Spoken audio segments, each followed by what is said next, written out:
na napunta ipakita lang ako sa inyo sa kapaspas ang luto kung ngayon ani ang kaldereta ko sa paningalang tawag ni ani kasi mo ron ang pagluto ani sa dali ra kayo pag papaliskan pa lang nako kung ipakita na sa inyo unya ang unsang pagluto pag dali kayo pero paspas yung kay pagluto pero mo ron akong ibutang sa ibutang na ko tanan kanina atong ipakita sa inyo ang unsang pagluto ug tarong aning ako ang gihimo nga chicken menudo nga dili nagmaumao ambot lang mo ring ibutang ani ang ahos diretso dai ibutang nako og sibulyon para panggisa man iapil na ko na ang atsal ani niya kay para diretso ang gisa kumot mo kay nang butangan og kamatis gamay kay para murag dili na sa ilangan og tomato paste pero butangan yung tomato sauce ibutang din natong manok kag gagmay di ukay nato kay para manlami kay siya nurop ang iyang kalami ba kana ako amang kung buhatan ag butangan yun ako na og mga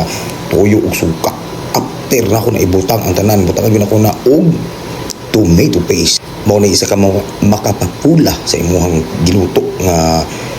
chicken nga menudo ang gitawag nila mao na ako nang ukay din ako na pagbutang kay para maplastar ang iyang pula din sa kilid niya o din mo na ko ayun na magtibuok na pero kani magong tomato paste murag naa ni siya pagkatabang gamay kasi astum gamay mo nang kinahanglan yun na nimo ukay ug maayo din sa gula na nimo pag ingali nag ang porma sa iyang tomato paste nga butang nimo nag gamay nga tubig then paimulat ta nagingani gamay butangan na nimo tomato sauce para pure gyud kay siya mauni ang style para mo pure ang imuhang menudo kung ingani mo lutuan pariha ta kung dili ingani mo lutuan di ta pariha bahala ka na sa imuhang kinabuhi di ba ngani butangan na og daghan kay tubig kay daghan kay mga ani kinahanglan namo og sabaw pero mulapot man unya kay tungod sa tomato paste ug tomato sauce among gibutang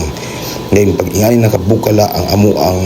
tubig ug among sabaw sa tomato paste butangan din ako kulikot para halang-halang gamay ba tas kay bisay halang nagit na butang na ako na akong carrots ug sayote timan sayote ug carrots sa mga gibutang lahi ni nang gibutangan na mo balatong kay para lami kayo then butangan na po na ako na ug